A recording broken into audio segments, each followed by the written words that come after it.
How to add a back to top button on your Wix website.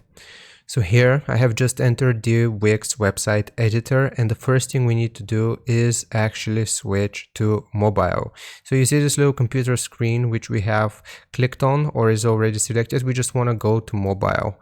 Click on the mobile phone icon and this will show us the mobile version of our website. Now here, if we want to add a back to top button, we will use the search tool and simply search for back to top like I have just now, and it will show us this back to top button. Once we click on it, then it will take us to this screen and we will simply click on the plus icon here. It's gonna look like this.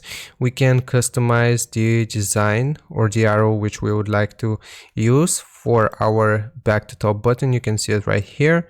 But basically, once we have customized it to our liking, then we can, again, like I said, as you can see, it tells us that it's linked to the top page. So if somebody clicks on this button here, it will take them directly to the top, and we can also move it around. So I hope this helps. Leave a like and sub, and I'll see you next time.